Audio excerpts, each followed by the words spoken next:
All right, let's go ahead and get started. Okay. So, welcome to Ethical Hacking. I am your host, Erik Gross, and I'm really happy to be here. Yeah, I'm a senior level software developer. I've been programming computers, honestly, since I was 11 years old, which is a long time ago. Leave me alone, I'm old. As I mentioned earlier, I am a military vet. I was in the Navy. I was a nuclear reactor operator and electronics technician, and learned a lot about all the fundamentals of computers, all the way down to the smallest components they're made of when I was in the Navy, which has ended up being really helpful to me in my career afterwards. I'm also the co-founder of the Tech Academy, which is the organization putting on these free classes. Let me pull up chat really quickly. And in chat, let me know, give me a yes or no. Are you already familiar with the Tech Academy, who we are? Give me a yes or no in chat. No, yes, yes, no, no. Yes, no.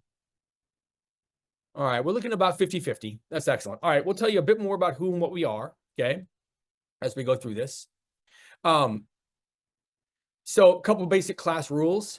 We do have an assistant in the chat. You'll see Gracie in there, and she's really awesome. She monitors the chat, checks waiting rooms when they're applicable, can help answer questions. And so use chat, right? Please be nice to the other people in the class and to me and what you say in chat. Normally we do some coding, and so we'd like to make a point that students can be challenged.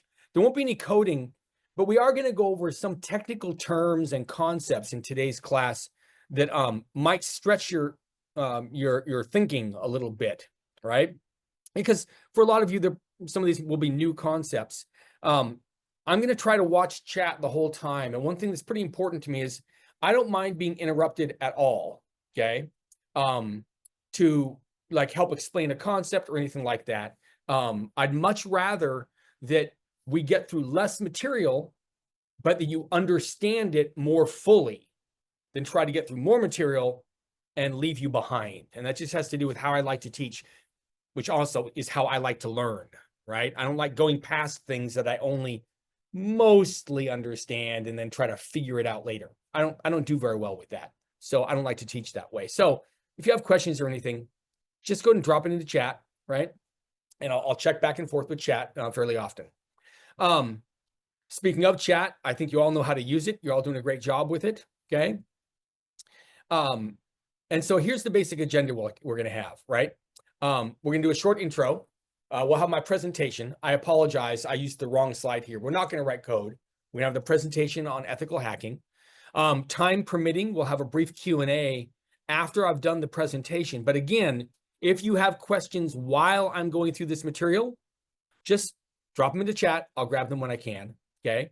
When we're done with that, we'll go over some data about our coding boot camps, what we do to help people become well-rounded entry-level technologists and break into the tech industry, which is a super fun thing to do with people, okay? At the end of all this, we've got a free gift for you, so please stick around. It's quite good. I think you'll enjoy it. All right, so a brief word about the Tech Academy. This is what we do, is we deliver coding boot camps. And if you're not yet familiar with coding boot camps, they are relatively new. They've only been around for about 12 years. It was the summer of 2012 when the first coding boot camp that had that kind of a name first came about down in the San Francisco Bay Area. I started forming the Tech Academy around 2013, and we formally opened in 2014. So for over a decade, we've been offering coding boot camps, which are intensive training programs that help you break into technology. Our programs are self-paced, which is really cool. They're very cost-effective. We're well under the national average for pricing, right? And our programs are fully online, so you don't have to go into a physical campus to learn, which is kind of cool. And what we really focus on in these boot camps is the skills you need to actually be successful on day one of your first technology job, right? And then the mission statement of our school is to graduate entry-level professionals who excel in the basics of their field and go on to have successful careers in technology, and whose actions raise industry standards That's a real important thing for us. We just want to graduate really, really good people. All right, so let's get into the subject today, which is ethical hacking, okay? So what do we mean by ethical hacking? Well, the big word here is this first one, which is authorized. It's one thing to bypass security of an electronic system when you are trying to do so for unethical reasons, right? Ethical hacking involves almost all of the same types of actions, but you're doing it and you're authorized by the owner of the electronic system to actually try to break in, right? Now, why would a company want you to try to break into their systems? Because they would like you to identify vulnerabilities before people that have bad intent try to. There are a lot of different forms this takes. In fact, I'm going to open up chat. I'm going to look at chat right now. Can anybody think of examples they've seen in technology news or around the internet of what they think might be ethical hacking? Anybody got any examples? Amanda says penetration testing. That's excellent. We'll get into that. You're absolutely right. Anybody else have any ideas?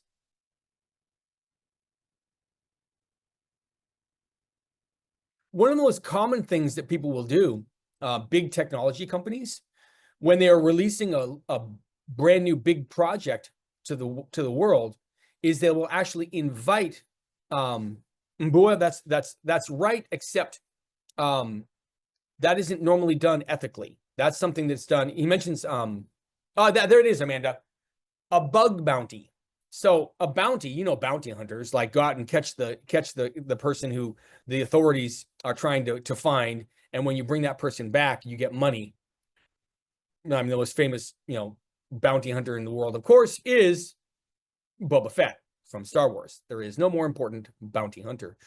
But all joking aside, this is something that a lot of companies do where they issue an open invitation to the hacking community that says, hey, please try to find problems with our new program, our new system. And if you report them to us, here's how to report it. Here's all the details we need. And if you have, in fact, found a valid bug, we will pay you money for finding them, right? And it can be a really, really valuable thing. Anybody else have any other examples before we move on of things they might think are ethical hacking? All right, good. Let's go and move on. So why is this so important? Well, not a week goes by without some sort of news item involving a cyber threat, some sort of attack on electronic systems, computer systems, right? And it can take a lot of different forms. We'll talk about some of those forms in today's class, but the fact is that there's no such thing as a truly secure, safe computer system at all. There just isn't.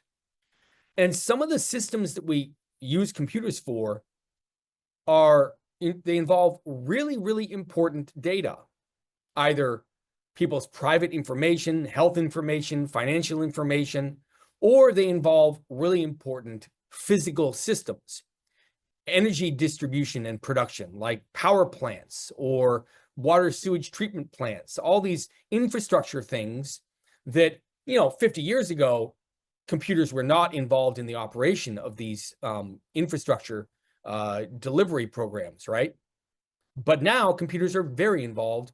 And for any society to be stable, it needs those infrastructure systems to be stable, right? So any one of these like systems that involves computers is at risk, and they are increasingly being attacked, right? So ethical hacking fills a very important need in the technology world. And it's also driving a strong demand for professionals trained in the skills of ethical hacking. These are cybersecurity professionals, right? Because there's two sides of things. There's building the electronic system, trying to anticipate all of the ways it could be attacked and protect against them. And on the other side of it, there's the professional activity of, with permission, trying to break through those protections. They're two sides of the same coin, and a cybersecurity professional can work on both sides of that fence, if you will. They can help software programmers to make computer programs that are as secure as can be anticipated, but you can't anticipate everything. So a cybersecurity professional can also become really skilled at ethical hacking. And after a system is made, even if it's a system they helped create, they can sort of switch hats and go, okay, good. We made this system. We think we did a really good job of protecting it, but now let's turn around and pretend to be malicious attackers. Is there a way to break into this that we didn't think of? So cybersecurity and ethical hacking are really important in today's world. All right, let me go back. Good, no, nothing in chat. This brings up a very broad concept, which is what types of hackers are there out in the world? And it really comes into three broad categories: white hat, black hat, and gray hat. A white hat hacker is a person who uses the skills they've developed to try to break into electronic systems, and they use them for good. Again, maybe they're part of a bug bounty program. Maybe they or a team of professionals is hired by a large corporation to say, hey, can your team try to break into our systems? There's a bunch of ways it can look like to be a white hat hacker. A black hat hacker is completely the opposite. This is a bad actor, a threat actor. This is a person who, for malicious, usually criminal purposes, tries to break into systems. And we're going to look at a bunch of the different ways this can happen, but that's a black hat, a criminal, plain and simple. Gray hat is a bit more of an ambiguous area. This is someone who has hacking skills, who has skills that allow them to assess and try to break into electronic systems. And they use them, but they may not have permission to do so. They might use those skills to break in, but they aren't really trying to do anything bad. Sometimes they're just trying to prove to themselves that they can. This is a bit of a generality, but a certain number of people in the hacker community, even if they're not criminally inclined, really just enjoy the challenge of, hey, do you think I could? What if I could break into that? And they may not do anything with a successful attack, but they don't exactly have permission to do the attack, which is what a white hat hacker does. So those are the three broad general types. We're going to be talking today about ethical hacking. This is a white hat hacker, someone who with permission is trying to break into a computer system. One of the first things that you'll want to do when you start researching any new subject is clear up some of the basic terms of the area. That's true for anything you're trying to study. And we use that principle really heavily, by the way, at the Tech Academy. So let's cover some common hacker terms, okay? And for this, because I want to get them exactly right, I'm going to switch and we are going to go out of here and go to my speaker notes. So give me just a second while I have to try to figure out how to get to the speaker notes again, because I don't know how to do this. How do I break out of presentation mode? I always have two monitors, so I apologize for this. All right, I'm going to open up a second copy of this. We're going to go down to this slide. Here we are. So a vulnerability is just any weakness in a system. Now, vulnerabilities, usually when you're thinking about computers, you're thinking about a vulnerability or a weakness in the actual computer system. But very often, the vulnerability is the humans that use the system. We'll talk about that in some detail as well. So that's what a vulnerability is any weakness in an electronic system, either a machine weakness or a human weakness. And an exploit is the tools or methods that you're going to use to take advantage of these vulnerabilities. So we're going to look at a few different tools later on, just as examples of different pieces of software, for example, that you can use to try to break into a system. But these methods can also be human methods. They can be calling up a company and pretending to be somebody you're not. That is a method, and it's called an exploit. So exploit is just a general term for the different tools or methods that hackers will use to try to break into a system by exploiting the vulnerabilities, right? And then there's phishing. Now, phishing, we're going to go into some detail in later on, but in general, phishing is pretending to be one thing when you're another thing to gain access to a system. Okay, we're going to look at some specifics later on.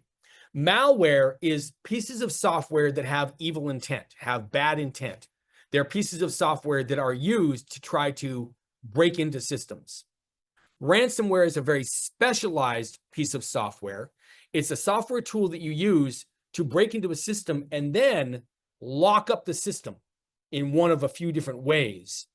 Lock it up so it can't be used by the humans who use the system, and then get a hold of those humans and say, hey, we locked up your system, give us money, and we'll release the lock.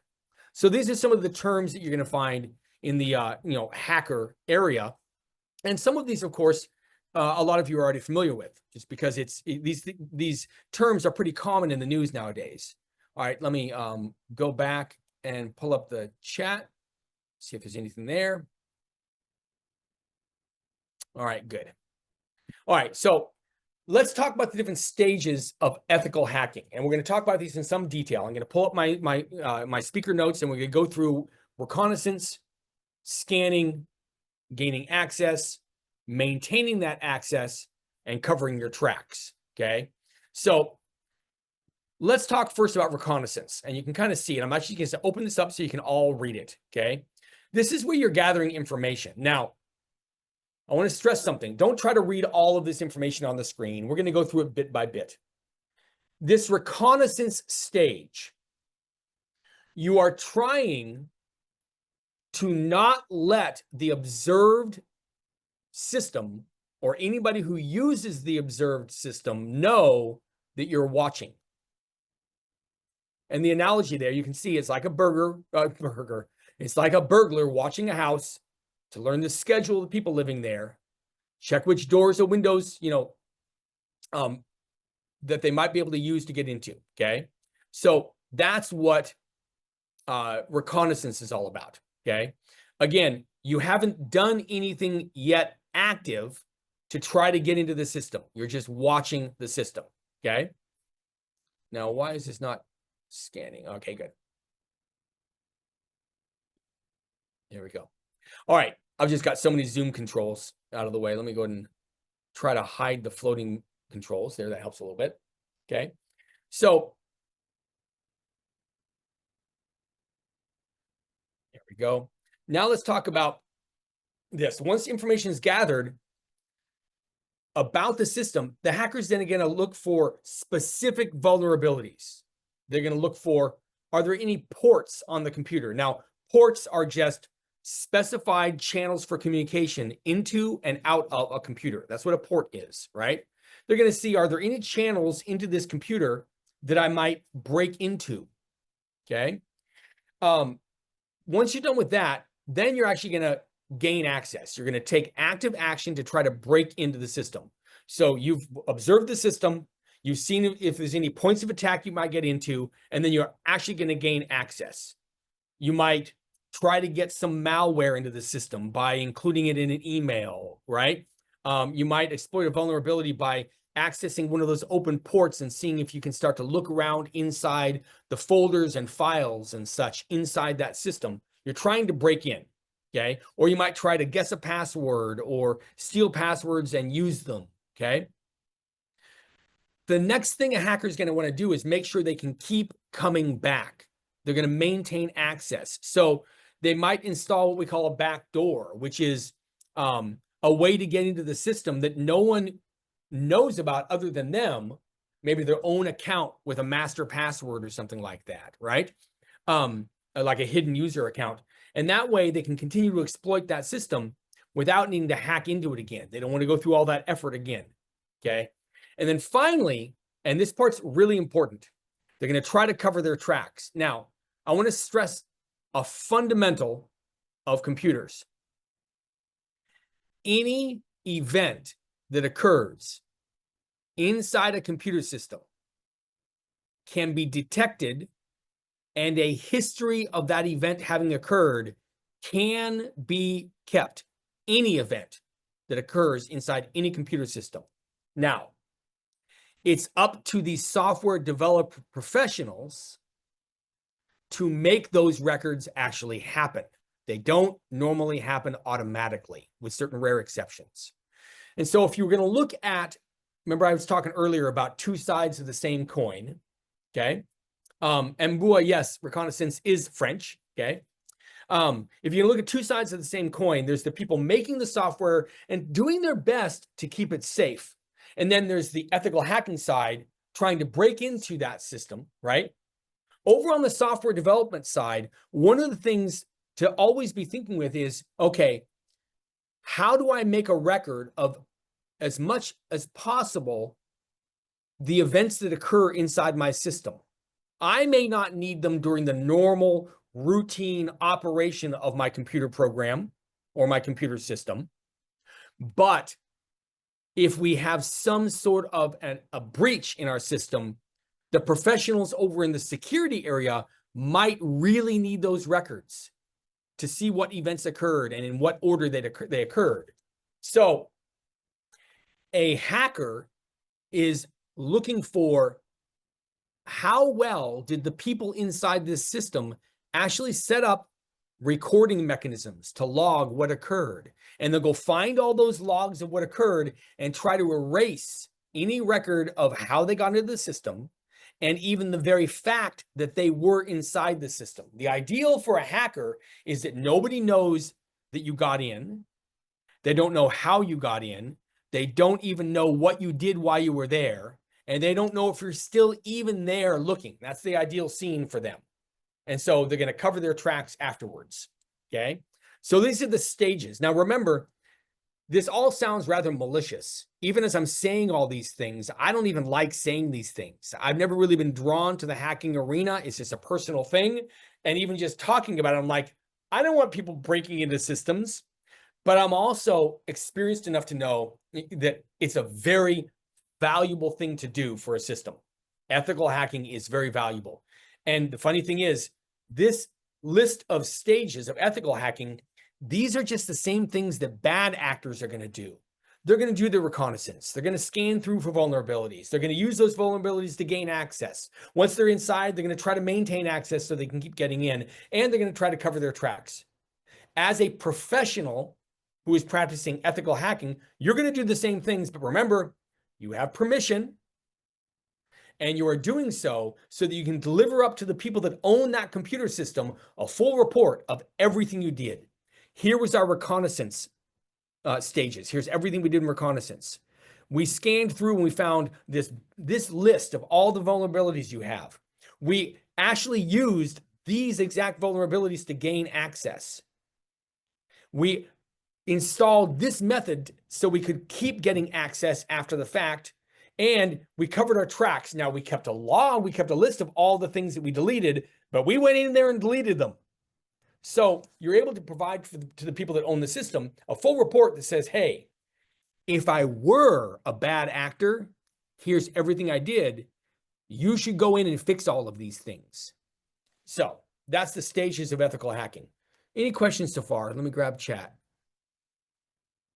All right, let's go back here and do a little more formal slides. Now, there are some legal and ethical considerations to doing this. I know that the whole subject of tonight's class is ethical hacking. Let's expand that a little bit, okay? You need to get permission. And there are, in certain countries around the world, actual laws surrounding ethical hacking. As a professional in the ethical hacking space, you would want to be familiar with these laws and make sure you don't violate any of them, because you have tremendous power as an ethical hacker. As a hacker of any sort, you have a lot of power, right? But as a skilled ethical hacker, you are capable of causing a tremendous amount of damage. And here and there throughout the world, countries and states and regions have set up laws. You need to know what those laws are. There are also just ethical guidelines. There is a community around the world of ethical hackers, okay? I'll grab this question in a second. There's a community of ethical hackers around the world, and they have some generally accepted sense of ethics of what is right and wrong if you're going to play in this world. And if you start to go against those, even if you don't think of yourself as an actual, like, I'm a criminal, I'm trying to do bad things, you can start to be lumped into that third bucket of gray hacker. the rest of the ethical hacking community can take a look at what you're doing and go, you know, Erik, you're kind of going off the reservation here a little bit. We don't really like some of the practices you're doing, and we're going to start to call you out publicly in our community about it. So there are ethical guidelines. They may not be laws, but they can hamper your ability to be an effective and honestly well-paid ethical hacker, right? And of course, there are legal implications. As I said earlier, there's compliance, which means there's laws to comply with.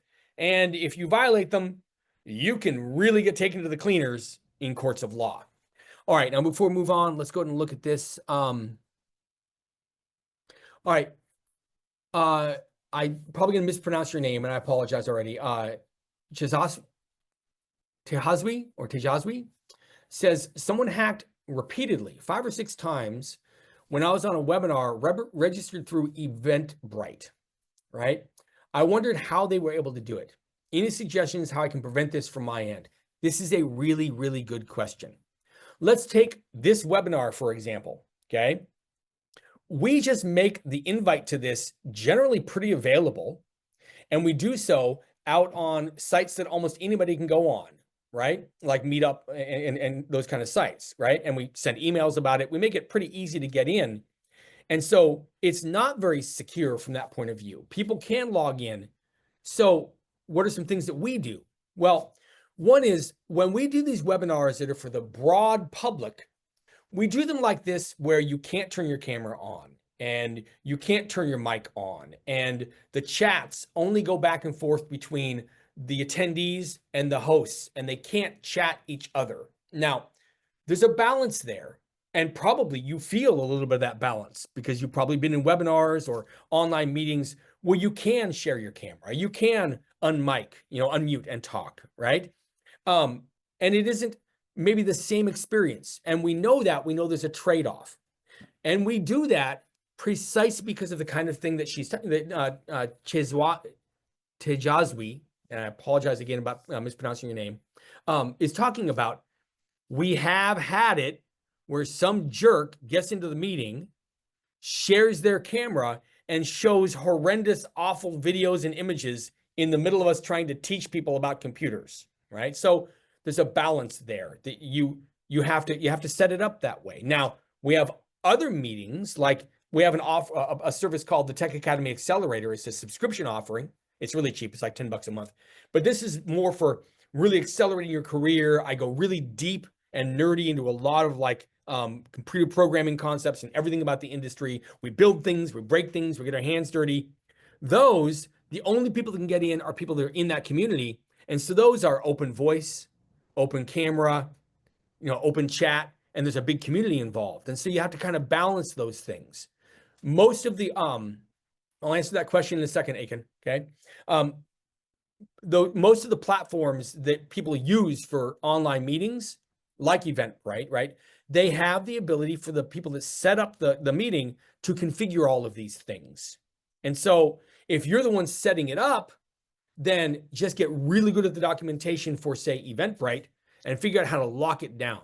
The other thing that's super important is if you have a sort of a wide open meeting, kind of like we have now, and even if you've done everything you can to kind of lock it down, if you're the one presenting, you need a second person. Enter Gracie, our assistant, right? And they are there to look at all of the other things that you can't pay attention to when you're doing the work of presenting and talking and managing communication. And they look for the people that shouldn't be there and just kick them out. Okay.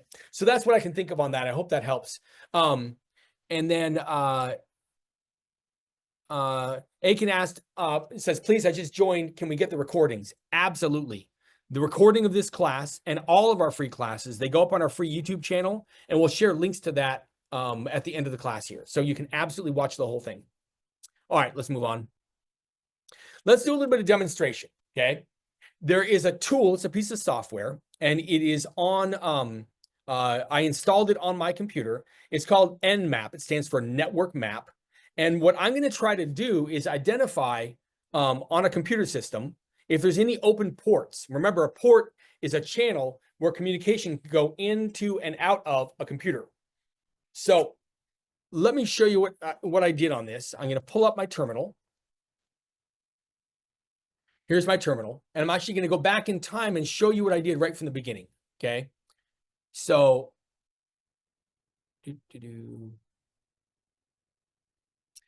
I installed a tool called Nmap. Again, that stands for network mapping. Okay. And a network is just one or more connected computers. Well, two or more connected computers. Okay. Now I installed that. All this is just involved in installing that tool. And then I used Nmap. Let me show you where I did it.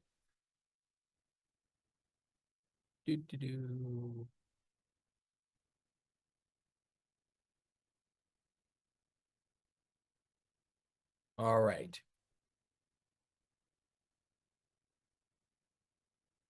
There it is. On this line right here, I use this tool called Nmap, and I did it on my entire computer. This is called an IP, or Internet Protocol address. Every machine connected to the internet has a unique address or a unique identifier, okay? And by the way, the internet is just a large collection of connected computers around the world. That's all the internet is, a big collection of connected computers. So this number right here identifies my unique computer, the one I'm using right now. So I'm actually going to run this again. I'm going to have you watch in real time what it does. So I just put that command in, nmap 10.0.0.191. And I'm going to explain to you what each of these things are. Oh, it went down. All right, I'm not going to fix that right now. I'm going to go back to the results. Luckily, I saved all these because I moved from one building to the next today. So let's go back, and I'm going to go here. All right. So I saved all of my output. Let's talk about this, okay?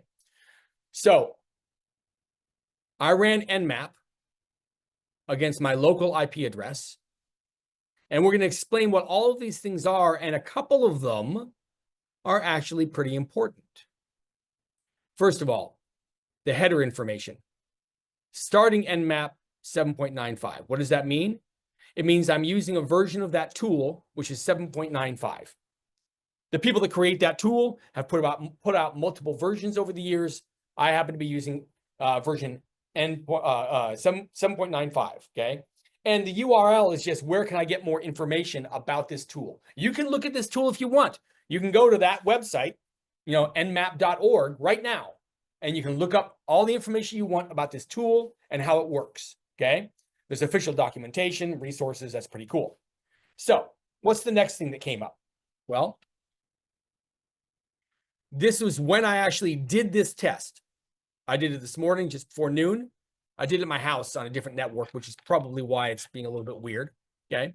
And then I came down here to the school where things are a little more locked down. So that's the timestamp when my scan started. Okay. And it says, here's a report. Now, the host is, what is the computer that I'm attacking or that I'm trying to read? Okay. Is the computer up and running? And it says it is. And latency indicates how long does it take from the time I send a communication to that computer to when I receive a communication back. That's what latency is, okay? This latency is 0.000047 seconds. In other words, it takes very little time. Why? Well, because the device is on my local network. Now, the next thing it says is not shown. Let me explain this word here, TCP. This stands for Transfer Control Protocol. Now, let me explain that a little bit more. I said earlier that the internet is a giant collection of connected computers all around the world, and that's very true. But the internet is also one more thing. It is a giant collection of connected computers, but it's also a set of agreements or protocols for how to exchange information between those connected computers. There's some protocols, again, they're just agreements, that many of us have heard of if you've spent any time around technology. The most popular one that people have heard of is HTTP. Drop into chat right now. Let me know if you've ever heard of HTTP, yes or no. Got a bunch of yeses. So it stands for almost all yeses. So hypertext transfer protocol is what that means. And many of you probably already knew that. Remember that a protocol is just an agreement on how to exchange a specific type of information between computers on the internet. In this case, HTTP, this protocol covers how to exchange web pages. That's the kind of information that that protocol is concerned with. So what is TCP? That stands for Transfer Control Protocol, and it is one of the basic protocols of the entire internet. All it really covers is how do two or more computers connect to each other? How do you transfer any kind of information of any sort between computers? And it involves very simple things. If you're going to send a communication from one computer to another, what does that communication look like? How is it formed? It involves things like how can the sending computer confirm that what they sent was received by the destination computer? That's what this protocol is all about. Now, you don't, honestly, in my opinion, need to study the transfer control protocol very much unless you're going to work very heavily in networks. But you should know that it's there. You should know that transfer control protocol is one of the most basic protocols or agreements about sending information in the entire internet. And that's usually enough for most technology professionals.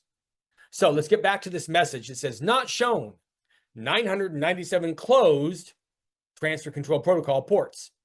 Well, remember that a port is a place in a computer that information can go in and out. And so it would, of course, be quite involved with this transfer control protocol, because if transfer control protocol is all about sending information back and forth between computers, that information is going to go through ports. And all we're saying here is this, that this tool called Nmap scanned the 1,000 most commonly used ports on my computer. These ports are numbered, by the way. Port 1, port 2, port 1,000, port 10,000. They're numbered. Nmap scanned the 1,000 most commonly used ports and found that 997 of them were closed. They're not accepting connections. Okay, that's a good thing. That's good. Well, let's keep going, because there's probably going to be some ports that are accepting communication. Here's some open ports and services. Each open port listed indicates that there's some sort of service running on that port. In other words, something's listening on that port. Something on my computer is going, hey, I'm open. If you want to send me some communication, you can. That is potentially dangerous. Let's look at some specifics. This tool found that I have a port, number 5,000, that is open. That means it's actively listening for a connection from other computers. The service, in other words, the computer program that is listening on that port, is called UPnP. What's that? It refers to what's called Universal Plug and Play Service. It's often used for device discovery. How many times have you had your computer ask you something kind of like this? Would you like for your computer to be discoverable by other computers in your network? Give me a yes or no if you've ever seen a message like that pop up on your computer. Would you like your computer to be discoverable by other devices in the network? Yeah, we've all seen that. Most of us have, right? I got a bunch of yeses. The service that pops that message up is this universal plug and play service. It's basically saying, hey, listen, you have connected a new computer inside this network. There's probably already other computers in this network. Would you like your computer to be discoverable by those computers, and you get to choose. So that's what that service is. That service on my computer is there so that my computer can reach out through the network and find other computers. Okay, I think I'm okay with this port 5000 being used. I trust this universal plug and play service. Now, remember, if you were an ethical hacker specialist, you would probably know a lot of details about this service. I just want to give you a little bit of a picture. Now, I think there's another port. Oh, so what's the implication here? If you don't need universal plug and play, then you should disable that port. Why? Well, it's been associated with vulnerabilities. That's not good. Okay, I'm not too worried about it. Let's look at port 7000 because it said port 7000 is open. It's open and connecting, accepting connections. There's some sort of program or service that's listening on my computer to that port. It's called AFS3 file server. What's that? Oh, this corresponds to a program called the Andrew file system. This is used for distributed file systems. Okay, I'm not very familiar with that. I'd have to look it up and probably will because it's kind of curious. I'm curious about it, right? But it says if you're not using that system, something might be misconfigured. You might want to verify that it's necessary. Okay, this might be a way that a hacker could break into my system. So as a professional, if I had a bunch of stuff on my computer I was worried about, I would probably want to investigate this. So that was kind of useful information. Now let's keep going. There's one more, port 8080. It's open. It's listening for incoming requests. And some service called HTTP proxy, that's hypertext transfer protocol proxy, is there. It says this suggests that a web server or a proxy service is running on port 8080. It's a common alternate port for hypertext transfer protocol traffic or for developing applications. Well, looky here. Let's go over to Visual Studio Code.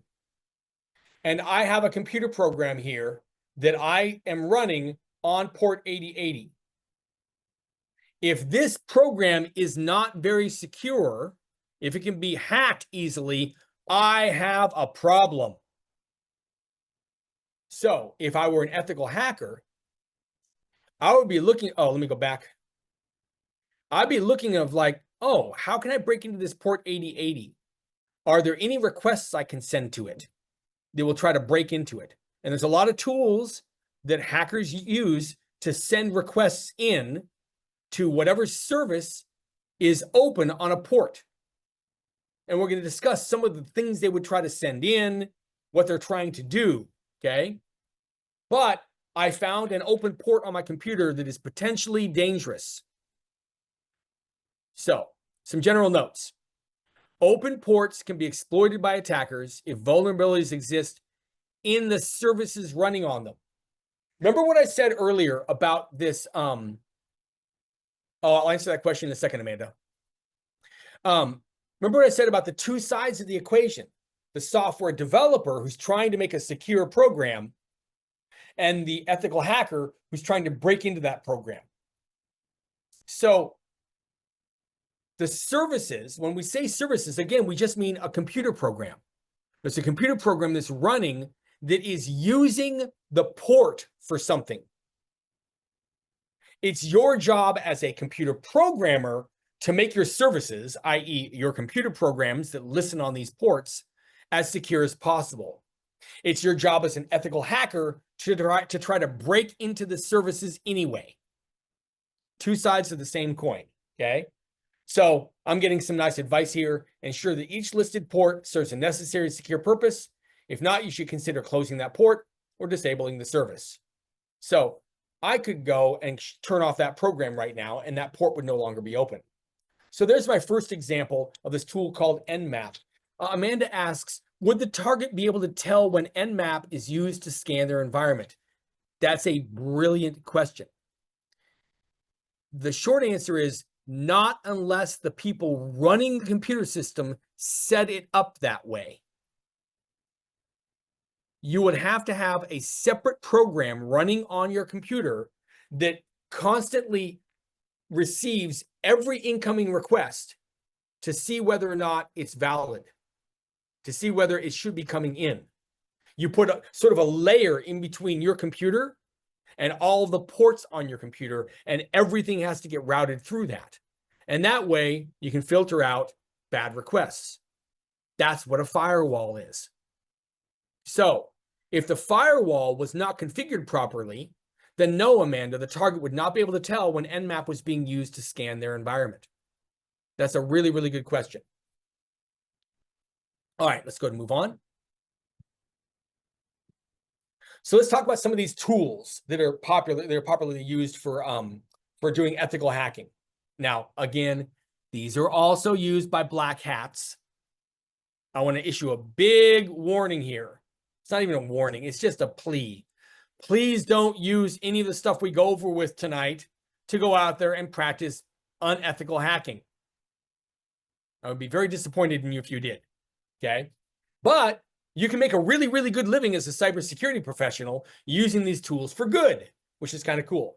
So let's look at each of these popular tools and techniques in detail. And again, I apologize for how clunky this is because I only have one monitor.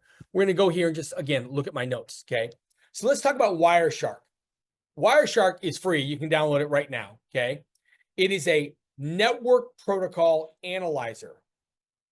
So when one computer sends information to another computer, Wireshark can sit in the middle and look at all of the information that's going in between. That's called capturing and inspecting the packets of data. A packet of data is just one collection of data that's being sent from one computer to another. And so Wireshark lets you look at what's being sent. So for example, let's say you enter in your username and password and click submit on a form on a web page. Wireshark can capture that information and look at it. And it can do so often without stopping the information from actually going to its intended destination and without anybody knowing. So one of the things you might do as an ethical hacker is tell the company, hey, give me a valid username and password. And then you would hook up Wireshark and then try to log in with a valid username and password. And you would inspect the data that was being sent. Specifically, you want to see whether the information being sent shows the person's actual password, which is super not safe. And you would alert the developers, hey, the web page is sending what we call plain text passwords. They haven't been scrambled to make them hard to understand. Now, there's a technical term here I'm going to cover. It's called encryption. Give me a yes or no in chat. Have you heard of encryption before? Yes or no in chat. A whole bunch of yeses. Good, excellent. So when you encrypt the data before you send it, now a tool like Wireshark, they can intercept the data. That's fine. They can't do anything with it because they can't unscramble or decrypt the data to figure out what the actual password is. So there's Wireshark, really powerful, valuable tool. Ethical hackers use Wireshark to analyze network traffic for vulnerabilities, such as unencrypted data or signs of malicious activity, okay? Because you can watch all the traffic coming into the computer. Let's say you're hired to check out a computer system. You can watch all the traffic coming in and see, hey, are other people already trying to attack this system? You can check for that. So that's Wireshark. Then there is Metasploit. It's a penetration testing framework. It's a set of tools. A framework is a set of tools, right? Used to try to find vulnerabilities in a system and then exploit them. That's what Metasploit is for. Exploit is where the word comes from, okay? It's got a library, in other words, a pre-built collection of programs that are these special exploits, little programs that can try to break into systems, for example, and payloads. A payload is the information that you can send into another computer. That's what a payload is. So Metasploit is maintained, it's built and maintained by people who are experts in cybersecurity. And so they have a huge collection of attacks that are already successful out in the wild. And they're all built into Metasploit. So you can use this tool to try to break into a system. You're testing the defenses of the computer system. And this is going to simulate real world attacks to see how well did the organization do at protecting themselves from these really common attacks. Okay. An ethical hacker is using this to test what's called patch effectiveness. Now, what's a patch? A patch is a fix for a vulnerability.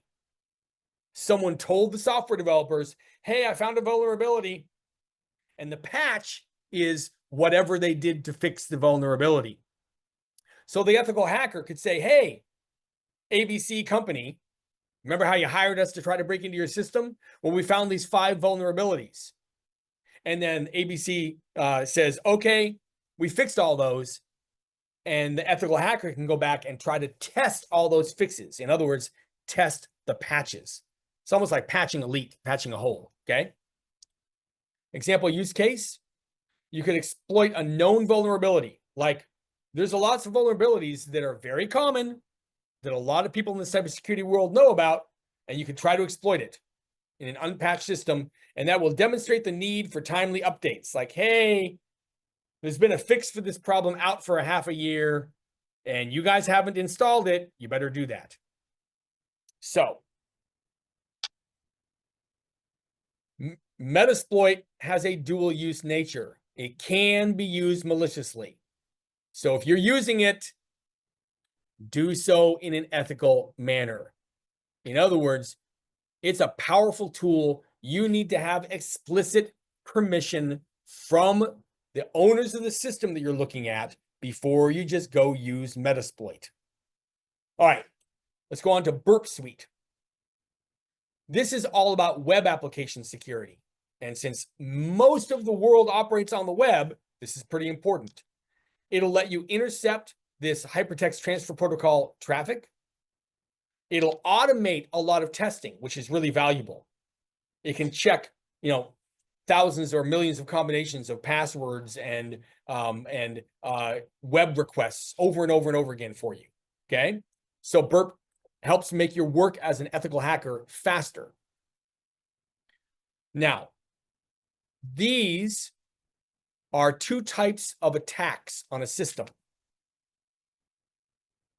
Who here knows what SQL is and can put the answer to what SQL is in chat?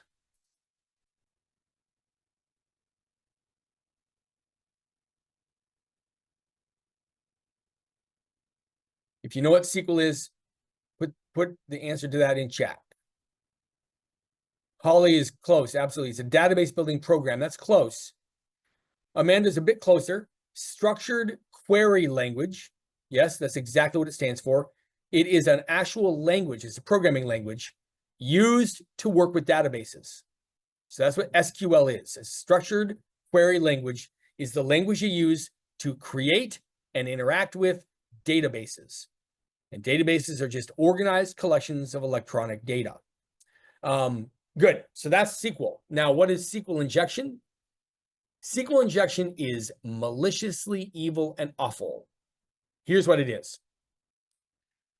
Let's say you have a form on a website, and it's asking you for, say, username and password.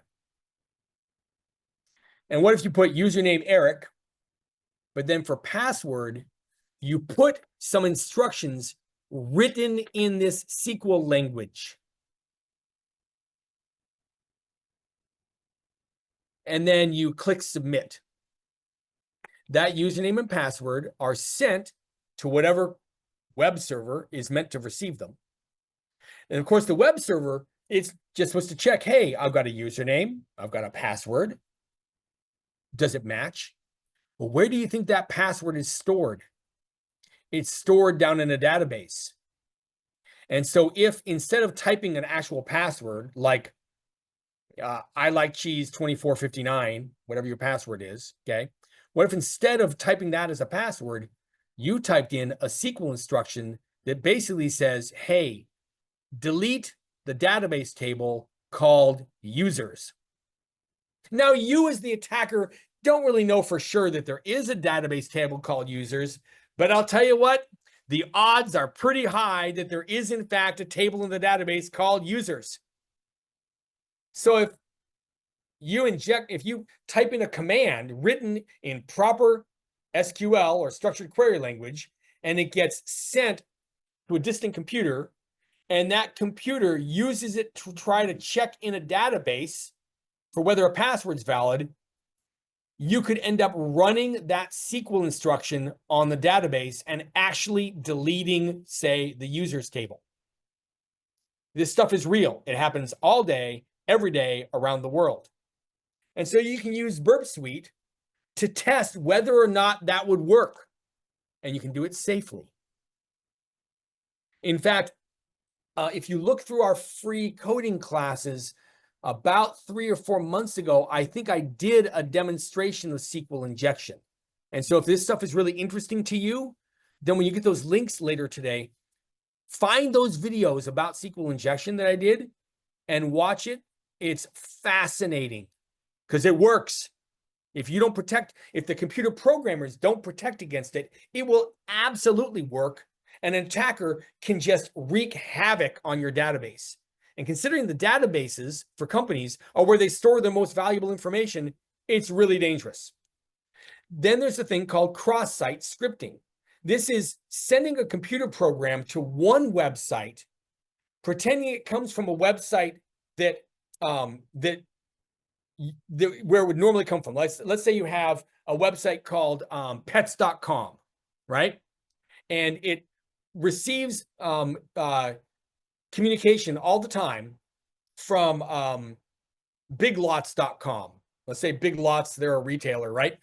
And they send in communication to pets.com all the time to see what kind of specials they have on pet products. I'm just making stuff up, okay?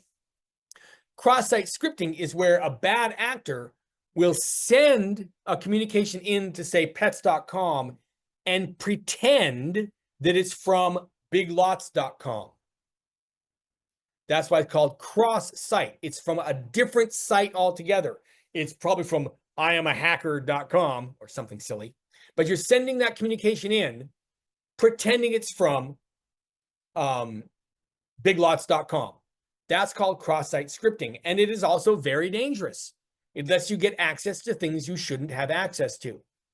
So Burp Suite helps identify whether you've protected against that kind of an attack.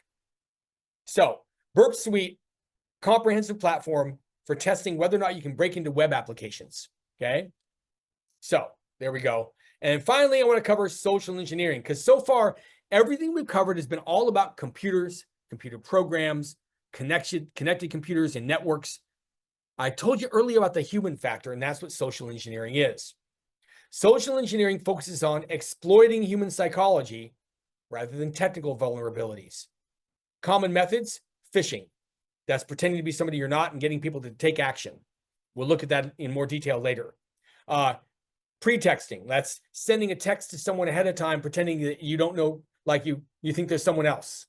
How many times a month or a week or even a day do you get texts on your cell phone says, hey, are you going to be at the barbecue this weekend? And it's from somebody you don't know. Or, hey, it's been a while, we should catch up. And it's someone you don't know. Those are called pretexts, okay? And so there's a bunch of social engineering things that can be done where you are exploiting human psychology. This whole scam right now of getting people to invest in illegal crypto activity and steal all their money. This is all done with social engineering. You're having a text conversation with somebody. They think you are one person. You're another person entirely. And you're telling them all about how you really made a bunch of money in crypto and they should invest. And they send you money and then you steal it.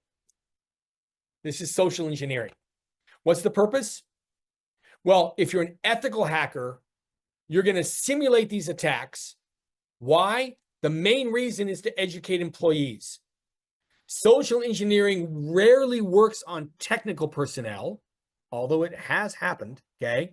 But for people that are not trained in technology, you need to orient them to what are the signs that someone isn't who they say they are. and that they have bad intent.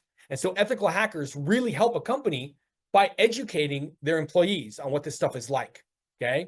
You can help identify weaknesses in human factors, insufficient training, lax security practices. I want a yes or no in the chat.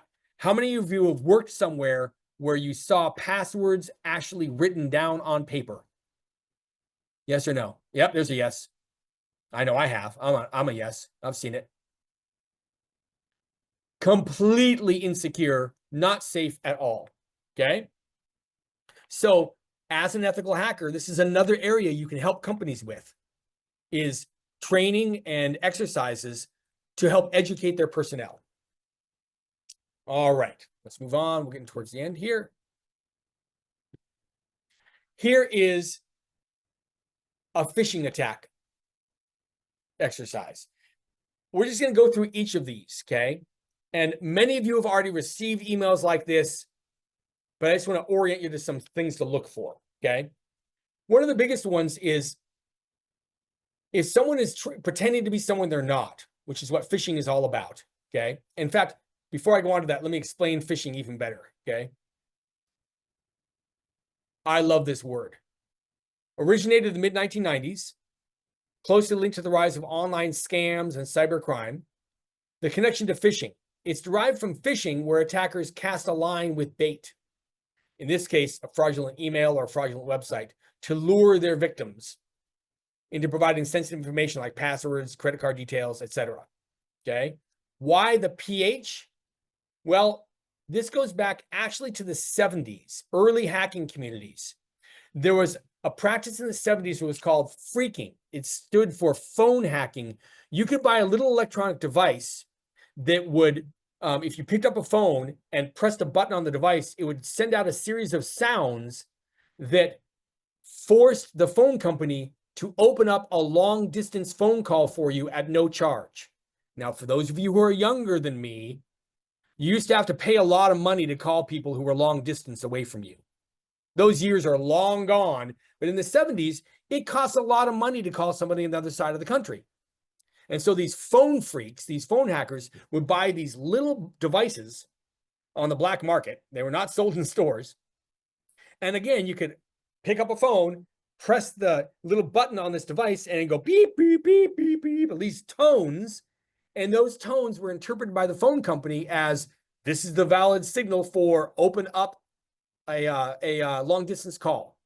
Okay.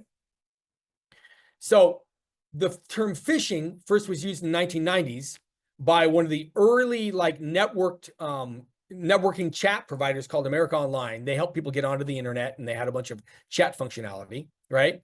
Attackers would send fake messages to AOL users, tricking them to reveal their login credentials. So that's what phishing is all about. So with that said, let's go back here and look at, how can we tell this person is not who they say they are? Well, urgency. If you are the rightful holder of the account, you must click the link below, right? This is a questionable link. You can't even see what this is going to connect you to. You're going to click on this button, but you have no idea what website it's going to take you to. What if it's not a PayFriend website? We're pretending that PayFriend is a real site, okay? And then even more threat. If you choose to ignore, you leave us no choice. And look, spelling errors are very common in these phishing attacks. Choice misspelled, temporarily misspelled, right? And then, look, this link, if you do look at the link, it's not secure. It doesn't say HTTPS. And it's not from payfriend.com. What is this? Uninet-IDE. That doesn't seem like it's got anything to do with PayFriend. Now, hopefully, most or all of you were able to spot all of those things and understand them already. But if I opened up your eyes on any of that, I'm really glad. One of the biggest things is, if you're getting emails from someone, look to see whether the email address it came from matches the organization. Microsoft.com is not going to send you emails from a Gmail address, but hackers do all the time. All right, so that's phishing awareness.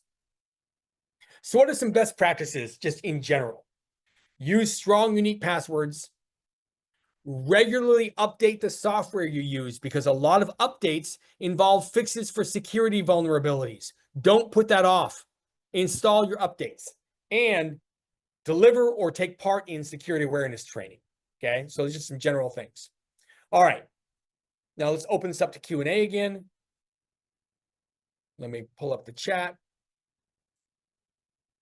Yeah, you're right, Prashant. Exactly. It said, but before clicking on it, we can hover on it to check where does it redirect to. You're absolutely right. Not everyone does that. Not everyone does that. And that's part of why these education campaigns about phishing are so valuable. Because some people will just click on whatever you tell them to click on. They don't even think about it, right? You have to let them know, hey, do you know where that's going to take you? No. Once you verify where it's going to take you, how do I do that? Well, just hover over it and you'll see the link. Oh, wow. That's going to take me to iamascammer.com. Yeah, don't go there. Okay, good. All right. Now, other questions. Anybody have anything to drop into the chat before we keep going? All right, I'll keep watching chat. Okay. All right, so let me talk a little bit about the Tech Academy. We have 12 online coding boot camps. You can see we cover everywhere from, of course, cybersecurity right here, okay?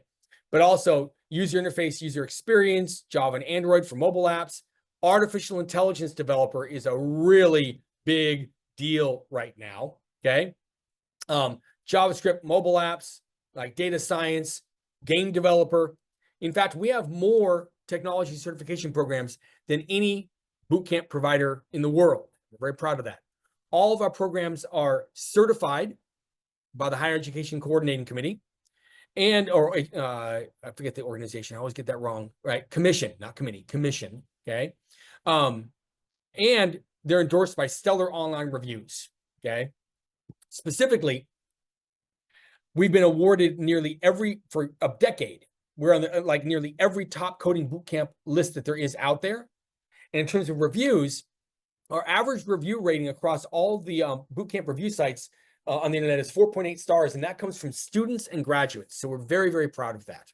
Okay. Oh, here's a question. Ethical hacker, does it fall under technical or non-technical roles? Good question. There's a small segment of ethical hacking which is kind of non-technical, and that would be purely the education piece. That's all. There are companies that specialize in helping other companies with education programs to increase awareness of cybersecurity concepts, and you wouldn't really need a huge amount of technical ability to work for one of those companies delivering the training. Other than that, though, Mbua, yes, those are technical roles. In order to be a really good hacker, you need to think like a computer programmer and think like a criminal. It's part of what makes it kind of a fascinating area. You need to understand the technical nature of how software is made and how it's deployed and operated. You need to know that really well. That's technical knowledge. And you need to have the ability to, to understand the mindset of a malicious actor, of a criminal person, and how they might want to break into those systems. So that's where ethical hacking fits in. Almost always technical. Does that answer your question, Mbua?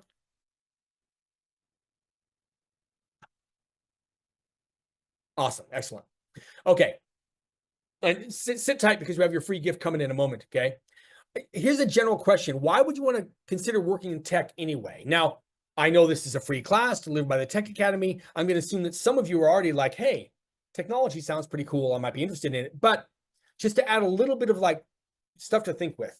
One of the big things is that technology is a really rewarding career that has good work-life balance. Very often remote positions are available, and that matters to people sometimes, okay? Another big thing is it's work that you can take tremendous personal pride in, and you get to work with really cool teams. When you join together as part of a team and solve really difficult problems, it's really gratifying, okay? And finally, technology positions pay well above the national average. Many of you probably already know that, but technology, especially programming and cybersecurity, they pay really well, okay? That's not the be all and end all of life, but it's something to consider, okay? Now, that said, in terms of doing a boot camp to break into technology, there are definitely some barriers to entry. We're aware of that. One of the big barriers is money. It costs thousands of dollars to do a boot camp. Now, one thing we've tried really hard to do to make it easier for people is we provided a bunch of financing options. First of all, we have really big discounts if you pay up front. And depending upon whatever financial situation or credit scene you have, we have financing options that can help you get through it and get onto your boot camp, okay? Another barrier to doing a boot camp is time. There is a lot to learn in a tightly compressed time frame. No getting around that. There's a certain core amount of knowledge you need to get that first role. Now, some boot camps, they try to handle this by training people in what are called cohorts, which is where everybody starts on the same day, no matter when you paid or signed up, everybody starts on the same day, and they all move through the material at the same pace. I don't pull any punches about this. That's a horrible way to teach. Not just to teach technology, that's a horrible way to teach anything, because nobody learns at the exact same pace as everybody else. And so what we do is we have our programs self-paced so that you can go through and fly through the things you're really good at already, or that come to you really easily. But then the things that are a bit more challenging, you have the time to concentrate on them until you do understand it, and only then move forward. Okay? So that helps people get through a boot camp. And finally, you do need to have some sort of technical interest or technical ability to get through a boot camp. Now, the interest is probably there for, I would say, most or all of you, or you wouldn't be spending a Friday night going to a free class on cybersecurity and ethical hacking, okay? But let's talk about the technical ability part of it. I have been programming computers literally since I was 11. I love this industry, but I will say that it can be hard to get in for one specific reason. You can answer this in chat if you want to. No one else is going to see it besides me and Gracie. So here's the question. Have you ever been studying anything related to technology or computers or programming and felt like it went really right over your head, and like maybe you weren't smart enough to understand it? Give me an honest answer in chat. No one else is going to see it. Have you ever felt like some of this technology, computer stuff was maybe too difficult for you, or you weren't smart enough or anything like that? Good. I got a bunch of yeses. Okay. Now, I'm not going to pretend that it's super easy to learn to code, but I will say this. Most of the materials that are out there on how to learn to program, how to be a technology worker, they assume too much prior knowledge on the part of the student. It's an easy mistake to make as a trainer. You forget what it's like before you knew all this stuff, and you make training materials and you assume a bunch of stuff that people are already going to know, and they don't. I've done it myself, which is why I know this pretty intimately. Okay. At the Tech Academy, we teach beginning with the absolute fundamentals and then move up from there. You don't need any technical experience or background to get through our program. Oh, Tajazwi, you're absolutely right. They said exactly, especially developers. And it's so true.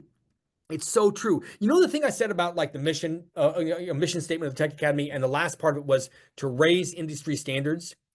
One thing that I am very passionate about is that once you break into the industry, if you break into becoming a technology worker, don't ever forget what it was like before you knew all that stuff. And don't talk over people's heads. Become really skilled at explaining complex technical subjects in a simple, clear, easy to understand manner. Besides the fact that it's a very nice thing to do for people, it's a tremendous differentiator in your career. Organizations highly value technology workers who make the concepts easy to understand. Don't talk over people. Try to remember what it was like to be a beginner. That's all I'm going to say on that, because I get very passionate about it. All right. So I have a question for you. Are you working a dead-end job, like a job where the income ceiling just really is not going to meet what you need? Even if you stayed in it for 10 years, it would never make you the kind of money you want to make. Or maybe you're not working at all. Or maybe you want a better work-life balance, or spend more time with your family, or want to work remotely, right? The central question I have is it time for a career change? And if it is, the Tech Academy is the solution. We are career change experts. It's what we've done for over a decade.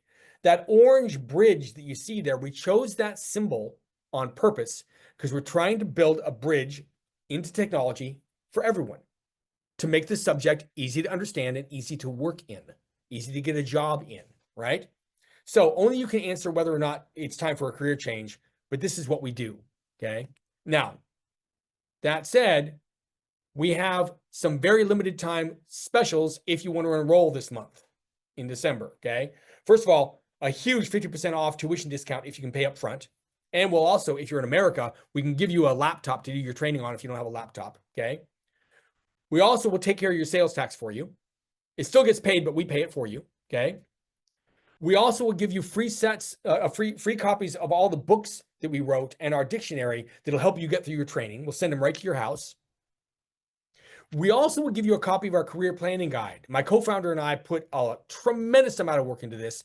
It lays out 30 or 40 years worth of experience in what do you do in those first few years of your career to really set yourself up well. And it's laid out exactly what to do in what order.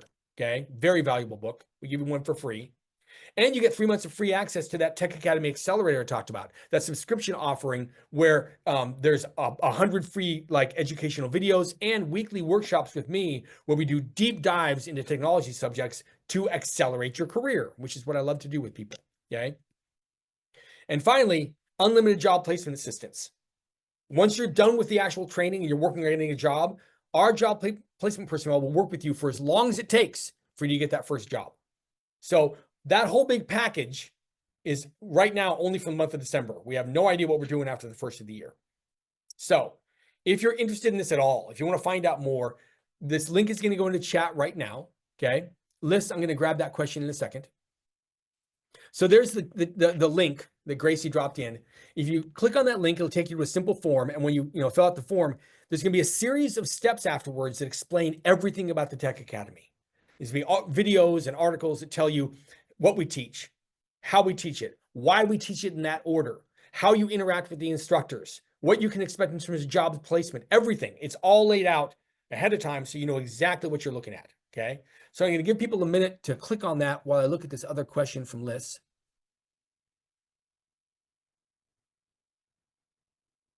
Liz, this is a good question. I'm going to read this.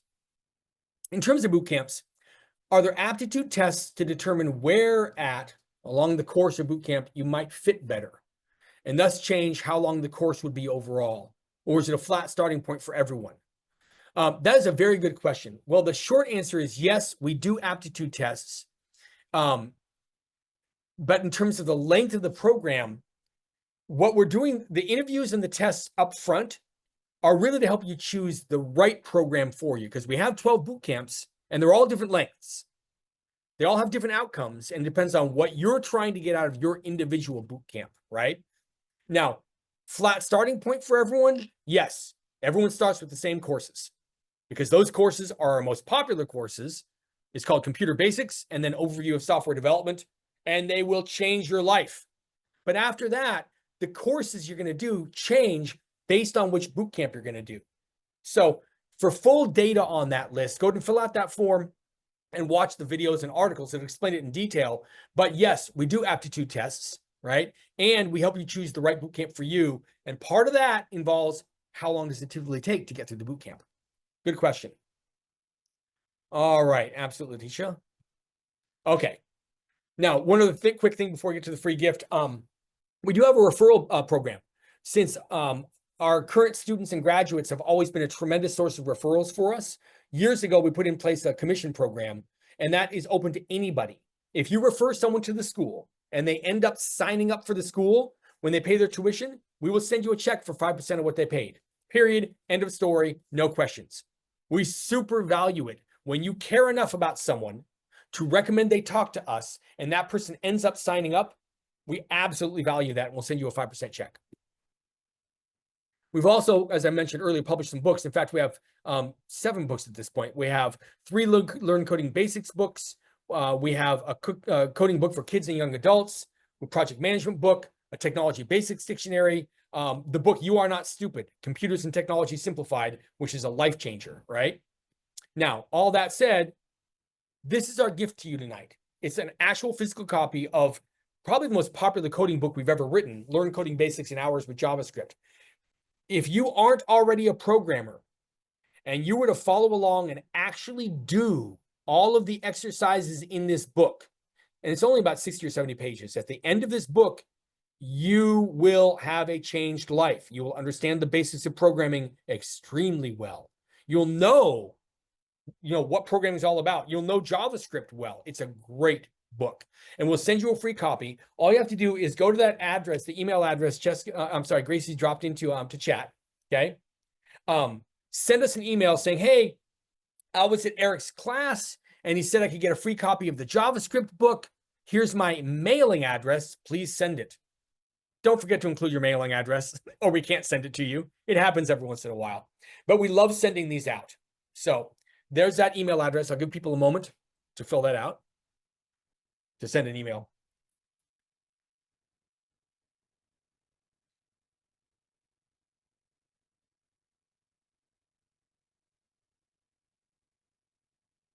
All right. And finally, we mentioned links, right? This link tree link that Gracie's going to drop into chat. If you go there, you'll find links to everything about our school, all of our social media, links to our free YouTube educational videos, links to future classes, because we'd love to see you at more of these classes. Everything is in there. Okay. So please follow us on social media, come to our future classes. We'd love to see you. Share the links with your friends. It'd be fantastic. So thank you very, very much for taking your Friday night or Saturday morning, depending upon where you are in the world, to spend this time with me. I hope it was helpful. If this area of cybersecurity is interesting to you, our cybersecurity bootcamp is fantastic. And that is a very hot market to get hired in, and is not going to diminish in the least, because people need cybersecurity professionals, right? So there's the link again. For learncodinganywhere.com/Erik. If you want to find out anything about our programs, just fill that bad boy out and go from there. And again, thank you all so much. I super appreciate you joining us. We stop sharing and look at the screen again here. I'm going to watch the chat still. If you have any other further questions, I'm going to look at it. Absolutely. Rita, thank you so much. You as well, Amanda. Tisha Osby, that's fantastic. Appreciate your willing. He says, happy to refer to the Tech Academy. I love that. All right. Thanks all. Have a great evening, and we'll see you at our next free class. Bye.